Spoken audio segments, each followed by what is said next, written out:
Hello everyone, welcome to the YouTube channel. I know it's been a while since I last posted it.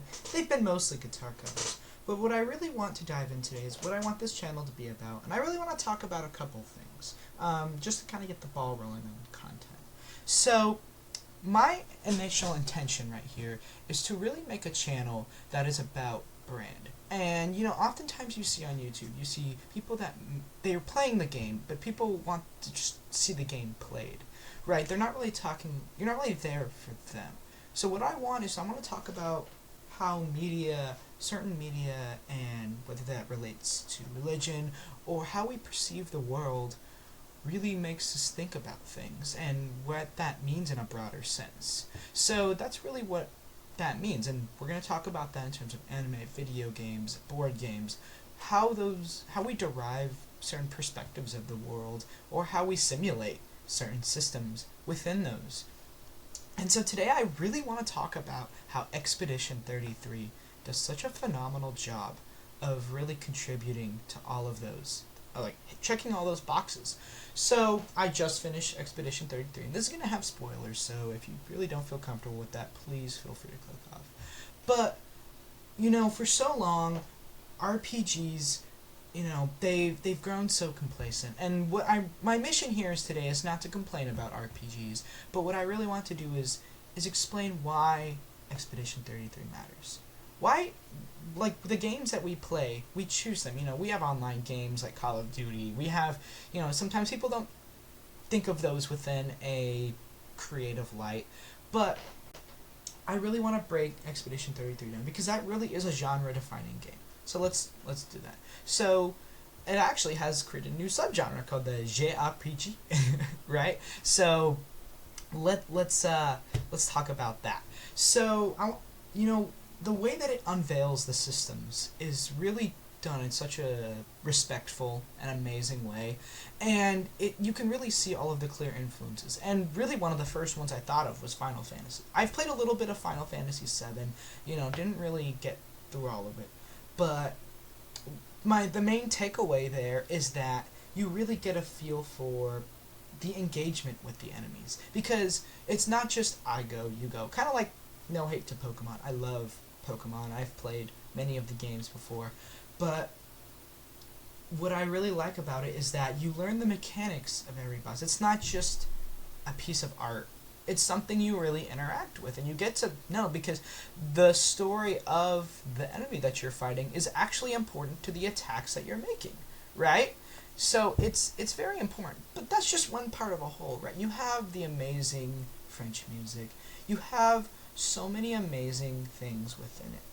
And I just want to dive right into that. So why is it that everything that comes together is so well done? So I've made it to the end game, and I think that definitely the balancing towards the end of the game gets really wacky, and I like that. I think it's supposed to be fun, right? Single player games are fun, and I noticed at the end, towards the end of Act 2 that it definitely became a little bit more difficult because of that damage cap. And we're just talking specifically about gameplay here, but I really liked all of the build options and the ways that I could flesh out the characters in the way that I wanted to, and whether that be interacting with them, doing those side quests towards the end of the game.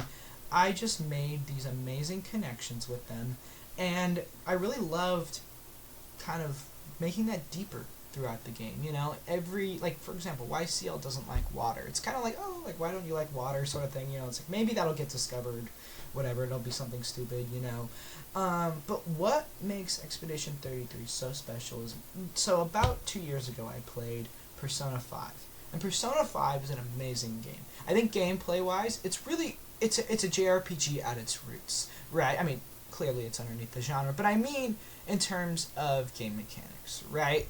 But what I felt was that after hour 100, or let's say hour 80, it just gets so repetitive. The repetitiveness of, okay, you're gonna shoot the guy, you're gonna one-shot the guy, what's the weakness, and it didn't really feel like I was it felt like I was interacting with the environment because the palaces were so amazing. But what Expedition 33 is that you really become enveloped in this world. And it does so many things well. Like, the story is so amazing. And I want to talk about that in just a minute. But right now, gameplay. And, it's it's just so good that the gameplay is so unique and that it adds so much from many different genres, right? But I think the first thing that really comes to mind is the starting area that really kind of gets you going. And I remember there was that one first chromatic boss that really gave me a hard time, and that was super annoying to say the least. But it was really fun. It was really fun, and I had a really great time with it. And you kind of like, okay, like what's going on here? Who are these characters? You're getting a feel for the world, and there's some challenges along the way. That's for sure. I really enjoy the Act One area. I feel like it's a little bit more controlled, right? Because you don't have the ability to swim. You don't really have those things, but you're figuring out what the world is, and I just, like I said earlier, how they unveil it to you is something that is just, oh man, that's really great. So yeah, that's kind of it for on the gameplay part. But I think we'll touch on the why that matters in a minute. So story is something that I value greatly because it's how you interact with the characters. It's kind of like the why does this matter, right? So you have your core cast of characters at the very start. You have Gustav, right, who's just, and I think his motivations as defined are really great with Sophie.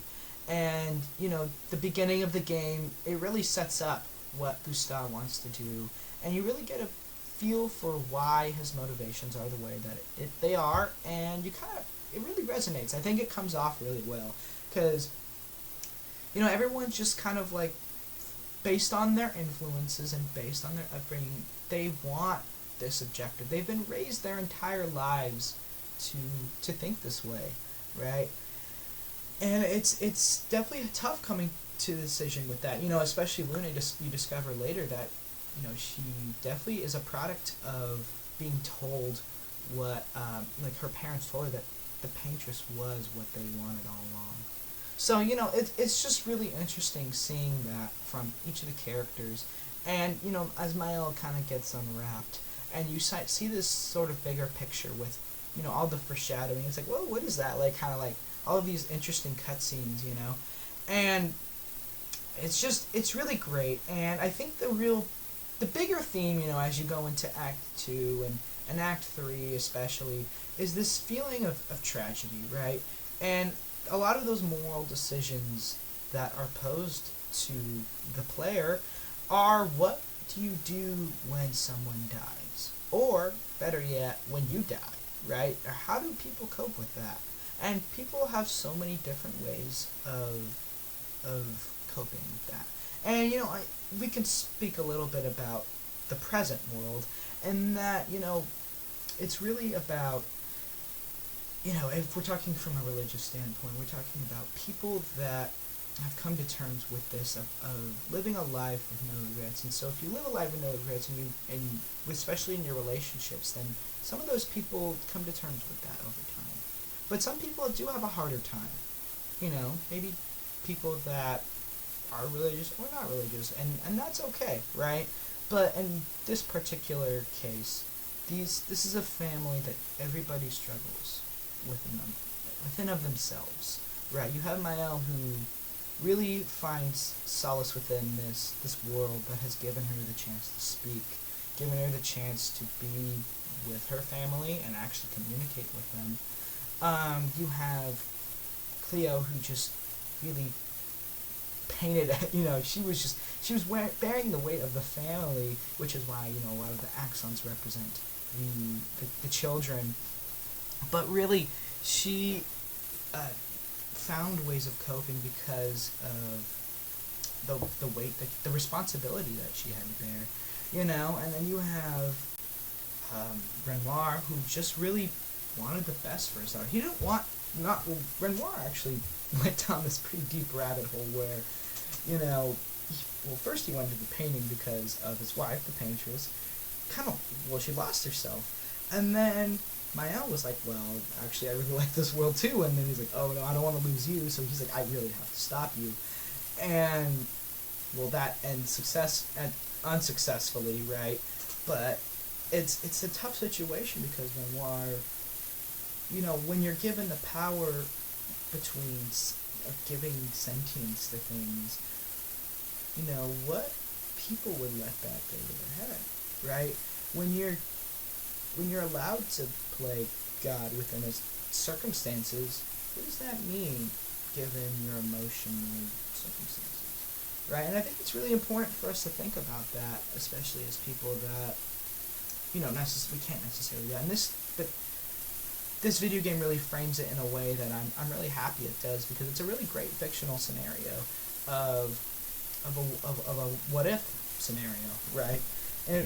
And that's just really great, But overall, just the cultural impact of this game, I really hope that it shakes up the foundation of what it means to be an RPG, because it's really important, right? So, that's really my thoughts on Expedition 33, and, I would definitely love to talk about this a little bit more, but really I just want to keep things light today. So, that's really all the conversation for today, and I would definitely like to do a follow-up video a little bit more in depth about why Clair Obscur matters, because it really does. So, thank you for watching.